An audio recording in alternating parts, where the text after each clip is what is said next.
What's up, everyone? Welcome to this day in Philly sports history for December 22nd, 2024. I'm your host, Jim Montgomery. Welcome to a Sunday edition Eagles game day. Eagles Commanders today at 1 down in D.C. Before we get into the episode, let's do some quick housekeeping. Be sure to follow me on social media, Jimbo_Mont on Twitter and TikTok. On Instagram, at PhillyJimbo. Subscribe to the YouTube channel, Jimbo_Mont. Continue to spread the word. We've been featured in the On Pattison newsletter, working with the Philadelphia Sports Hall of Fame to get the podcast included with them as well. Things are going well, so continue to spread the word. Let's continue to grow this. 25 days of kindness, and as we get closer to Christmas, it's kind of one of those things where life's too short. So today's 25 days act of kindness. 25 days of kindness. The act today, I should say, is make amends with someone you've wronged or forgive someone who's done something to you. Life, like I said, is too short to be caught up in the drama. So go out, make amends, especially heading into the holiday season.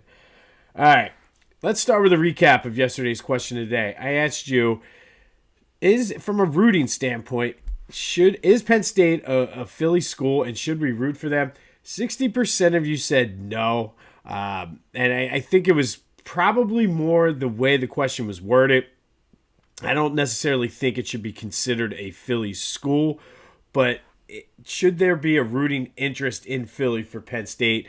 But still, 60% said no.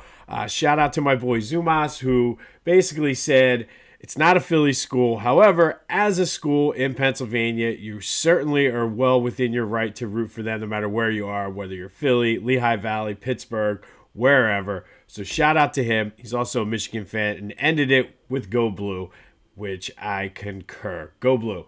But thanks, as always, for participating in the question of the day. It's Eagles game day, so you know what the question is.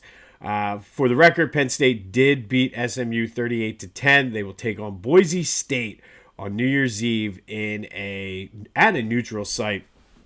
I believe it's the Fiesta Bowl out in Arizona.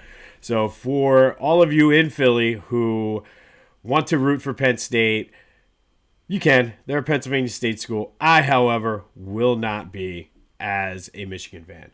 And I'd rather see Temple football get better, even though I don't think they will. All right, be sure to check out my boys at the Clashing Conferences podcast. Good morning to check out the NFC East, the OGs. They're doing great things over there. That's available wherever you get your podcasts as well as on YouTube. And then go to Philly Goat. New coffee alert. They have teamed up with Thunder Mud Roasting. And there's the Schuylkill River Mermaid Bitchin' Blonde Blend. Say that 3 times real fast. But then they have the coffee mug to match. So go check it out. I haven't ordered this coffee yet, but the reviews that I've seen, they're great. So go to Philly Goat, check out the coffee, buy a t-shirt, use the promo code Jim Montgomery to take 10% off of your order. All right, let's get into this Eagles game now. The spread is moved up to 4. Eagles obviously can win the division if they win. They have won 11 in a row. The first seed, number 1 seed, is still in play. So by all stretch of the imagination, this is a big game for the Eagles. On the Washington side, they are still looking to clinch a playoff spot. They're right there in the thick of the wild card race. Young quarterback looking to really cement his place in all likelihood probably will be the offensive rookie of the year. But things are looking up and up in Washington, so it's a big game for them. 11 games in a row, though, a team record, and at one point during this streak, I said they're going to lose eventually at some point. I'm not so sure now. The way I've seen this team play over 11 games, it's amazing to me. They're doing it in all aspects of the game, all different ways. They've won a couple close games where maybe they shouldn't have been close, but they were able to stay with it and then pull away at the end. They've won a couple blowouts. They've won it with running the ball. They've won it with won it with passing the ball. They won it with defense. Special teams has been making plays. Solid coaching decision across the board. I mean, it's tough to sweep your division. But we've seen the Eagles do it before. And truthfully, I think if you can make it through this game, the Cowboys have been a dumpster fire all year, and the Giants are trying to get the number one seed, or number one draft pick. So I don't think it's out of the question. And with this team, the way Nick Sirianni has them playing, taking it one game at a time, I don't even think they're really concerned with the win streak at all. A.J. Brown is going to play. The Eagles have not lost this year when A.J. Brown plays in a game, so I think that plays into it. But how do the Eagles win this game? Washington is going to come out and play hard, so how can they go down to D.C. and come out with a win? The three keys to the game, wish I was saying sponsored by KeyBank or a car dealership or something. So if you're out there, hit me up. It's a good little segue there. But here are the three keys to the game. First key, and I'm going to go back to the old school here. And if you are around my age, you likely played Mike Tyson's Punch-Out on Nintendo. In between rounds, Doc Lewis would always give Little Mac advice. The ultimate one he would always give was like, listen, Mac, dodge his punch, then counter punch. And I think that's what the Eagles need to do today. Washington is going to come out on fire.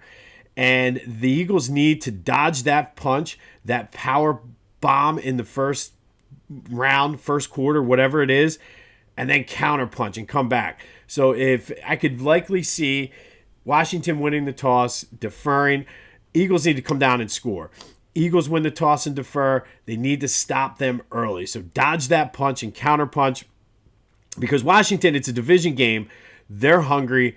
They have a lot to play for as well. They're going to punch you in the mouth early.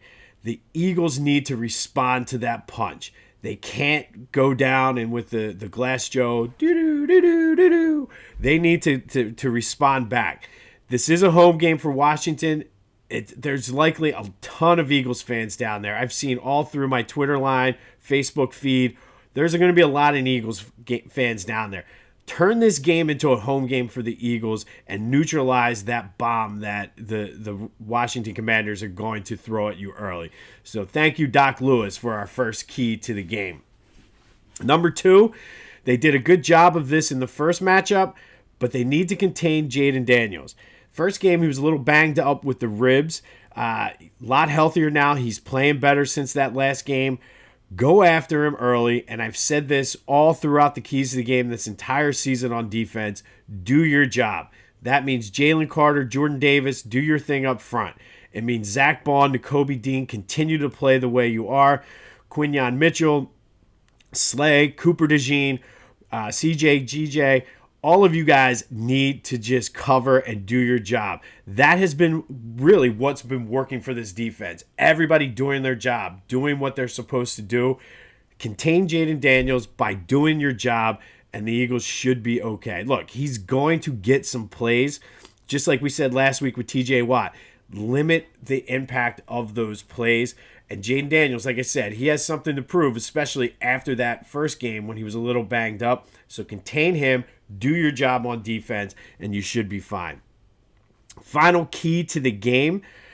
It's going to be a tough one. The Commanders signed Marshawn Lattimore specifically for this game, specifically to shut down A.J. Brown, who has historically burnt Washington over the course of his career here with the Eagles. So here's the key to that matchup. Don't force it to A.J. Look, A.J. is going to get open on anybody. A.J. is open even when it looks like he's not because he's just so big. Jalen needs to make good throws and don't force the ball. Take advantage of Devontae. A.J. is going to get his. A.J. is going to do his thing, but don't force feed him. This really could be a Devontae Smith game. And then once Devontae gets rolling, then you can look A.J.'s way because then Washington's going to have to adjust. I think pound the ball with Saquon, but they specifically signed Marshawn Lattimore for this game. AJ, go do your thing. The Eagles have not lost this year with you in the lineup. Show everybody why the Eagles have not lost with your lineup. But Jalen, don't force it to him. Don't force the ball to AJ. Use Devontae And like I said, AJ's going to get open at some point eventually. Anyway, Lattimore's a little bit older. He's a couple games removed from coming back from injury. But exert your dominance on the Washington defense today. So those are your three keys to the game. Dodge the punch, then counterpunch. Contain Jaden Daniels. Do your job on defense. And then don't force it to AJ. AJ's going to get his, but use Devontae in the passing game. And then, of course, pound the rock to Saquon. Wear this team down like you've done so many teams this year. And the Eagles should be able to win this. So what is our prediction? We're 7-7 on our official bets this year. And like I said, at one point I thought there was going to be a time the Eagles were going to lose during this streak. I don't know. I really don't know. This team the vibes right now with this team are off the chart. And the spread's 4. I think it's going to be the typical Eagles blueprint that they followed pretty much throughout this entire 11-game win streak. Wear them down, pull away in the fourth quarter. And until they prove me wrong, I cannot pick against the Eagles today. Take the Eagles minus the 4. We win the division. Hopefully things break our way with Minnesota and Detroit, and we have a clearer picture of what needs to be done for the number 1 seed. So that's where we're going with it. Eagles minus 4 today. I can't pick against them at this point until they prove me wrong. Laid out the blueprint. They've already beaten them once. Yes, Marshawn Lattimore's there. Yes, Jaden Daniels healthy. I just don't think Washington is quite ready for prime time yet. This team's going to be dangerous in the future, but I ain't worried about next year yet. I'm worried about this year and winning a Super Bowl. And until the Eagles prove me wrong, I cannot pick against them. Take the Eagles minus the 4. I actually do like the over in this game. I think last I saw it was 46.5. I think the Eagles are going to put up some points today. I think we're going to see one of those statement games where everybody starts believing, and all of a sudden the rest of the NFL is like, not that they're not yet, but I think the rest of the NFL is going to be like, oh shit, this team is good. But what do you got for the game? Give me your thoughts, predictions, whatever you want on the Back to the Future voice and text line. Text me, call me, 267-495-8531. That'll get you in. That, anything else Philly sports related off your chest, want to talk more about the Penn State, you can do that as well. But who do you got for the game today? Eagles, Washington. What is your prediction? Who's going to be the predicted GOAT of the game? We always vote on the GOAT tomorrow. But who do you got for the GOAT? But we're going Eagles minus 4. They continue to roll. Bring home the NFC East. Check another thing off the box. And then have our sights focus on that number 1 seed. All right, Flyers in action last night against the Columbus Blue Jackets. Flyers did a very nice tribute to Johnny Gaudreau, playing against his former team, the Columbus Blue Jackets. Very emotional night at the Wells Fargo Center. Flyers got off to a little bit of a slow start, got down 2-0 after 2 periods. However, they came from behind, they battled back, and had their own. I told you yesterday they need to limit the Little League period. They had their own Little League period. They scored 4 goals in the third period to send this game to overtime, and then Owen Tippett with the game winner in overtime gives the Flyers the points, and they move on. So good fight from the Flyers yesterday. Would have been very easy looking ahead to the Christmas break for them, but they battled back, won it in overtime. Tippett had himself a night, had the game winner, added 3 assists. Travis Konecny added 3 assists of his own. And then Monday night, tomorrow, they go out to Pittsburgh to take on the cross-state rivals, the Pittsburgh Penguins, before they get a nice little break for the Christmas holiday. But Flyers win 5-4 in overtime. Owen Tippett with the game winner. The Flyers scored 4 goals in the fourth period to send the game into overtime, and then Tippett with the game winner in OT. Sixers didn't fare as well. 126-99 against the Cavs. Cavs are the best team in the NBA right now. Paul George, though, struggled a little bit. Tyrese Maxey played well, 27. Obviously, there was no Joel. Cleveland hit. I don't know what the final number was, but I was flipped it on for a minute just to see, and the Sixers were down like 25 points. But I heard them say, Allah said that the Cavs had hit like 23 pointers. It's hard to beat any team when they're hitting 23 pointers, but I guess no shame in losing to the Cavs. I don't know. So maybe we'll see Joe twice this week. The Sixers are in action tomorrow night against the Spurs. I believe that game's at the Wells Fargo Center, and then they ship up to Boston on Christmas Day to take on the Celtics. I can guarantee you Joe will play in that game. If he doesn't, there's something wrong. I think that would be the game that if you're going to manage his load management, that's where he needs to play, is up there in Boston. But it's just every time I kind of get in on this team, something like that happens. And I was all ready, and then no Joe, and they look lost without Joe. It's just one of those things that I can't put my finger on it. But we'll see tomorrow night against the Spurs. All right, so my Temple Owls lost to Rhode Island yesterday in a game they had a lead at halftime. I bring that up because they're still stuck at 2,000, or I shouldn't say still stuck, but they're still at 2,000 wins all time in school history. But I say that because today we're going to go back to 2014. And on this day in 2014, one of the more memorable wins of the 2000, Temple welcomed number 10 Kansas to the Wells Fargo Center. Everyone expected Kansas to just run Temple out of the building. Kansas was a good team at that point, nationally televised game on ESPN2, but instead it was all Owls. They led by 10 at halftime and then just continued to pull away in the second half en route to the 77-52 win. The students rushed to the court, rightfully so. Will Cummings had 19, Quentin DeCozy 18, Jesse Morgan had 17. It was the sixth time in 7 years that Temple had knocked off a top 10 team. If you remember, if you're a Temple basketball person, they went through that run where every year they had at least one top 10 team on their schedule, and they won it every year. Whether it was Nova, Kansas, one year they knocked off Duke. Didn't matter. The Owls were good for one top 10 win a year.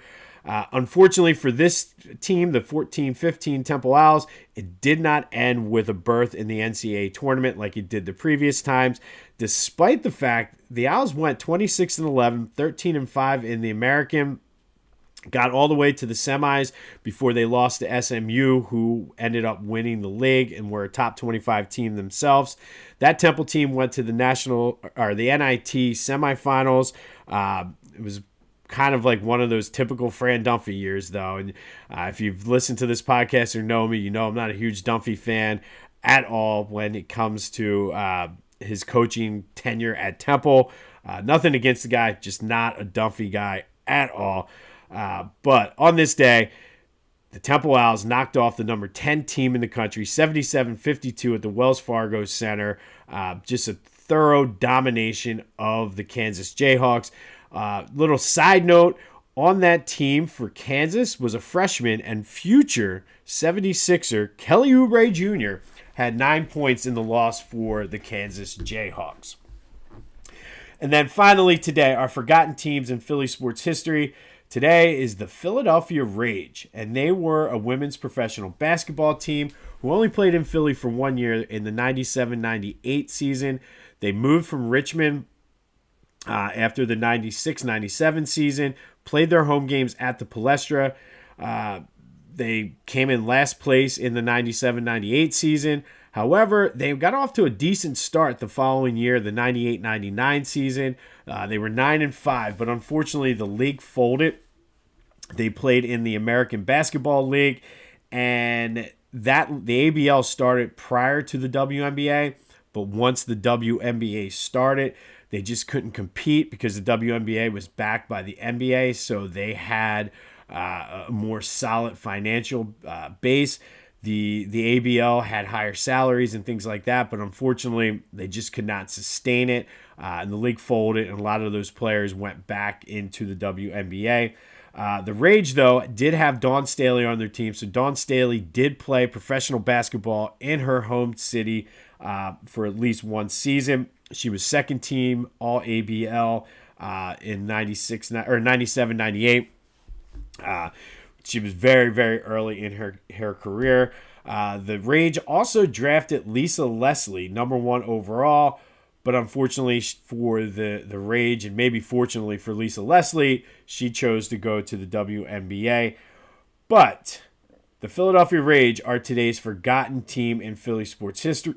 Now that the WNBA is way more established and way more on firmer ground, the fact that 76th place is gotten the okay from the city, would love to see a WNBA team come to Philly. Would love to be able to take the kids down there. That's just my little plug, little sort of, hey, let's get a WNBA team here. But the Philadelphia Rage were today's forgotten team in Philly sports history. Only played here for a year and a half. But Dawn Staley was on that team. Good for her to be able to play professional basketball in her home city. But the Philadelphia Rage of the old ABL, the Women's Professional Basketball League that preceded the WNBA, and then unfortunately just could not compete. On this day in 2014, my Temple Owls knocked off the number 10 Kansas Jayhawks 77-52 down at the Wells Fargo Center. Unfortunately, it did not go well the rest of the season as they got left out. And I think if I remember correctly, they were one of the bubble teams that I feel like that year in particular, the Temple football team got screwed in a bowl game. They had the most wins of any team that did not get picked for a bowl team or a bowl game. And then the Owls got knocked out or left out of the NCAA tournament after having a better resume. I could be wrong on that. But the Owls beat the Jayhawks 77-52 on this day in 2014. We'll have more on the Eagles game tomorrow. Get your predictions in on the Back to the Future voice and text line. Who do you got? What are your bold predictions for the game? Whatever you want. Let's have some fun on an Eagles game day. Laid out the 3 keys. Dodge their punch and counterpunch. Contain Jaden Daniels. And don't force the ball to AJ, but let AJ cook because I'm sure he's going to have something to prove since they specifically got Marshawn Lattimore to stop him. Remember, make amends, forgive somebody who's done something to you. Life is too short, especially during the holiday season. But as we continue to go toward Christmas, remember we will be here every day throughout the holiday season. Just might have some shorter episodes, but the sports world doesn't stop, and neither do we. This has been This Day in Philly Sports History for December 22nd, 2024. My name is Jim Montgomery. Go have yourselves a Sunday, and until next time, go Birds.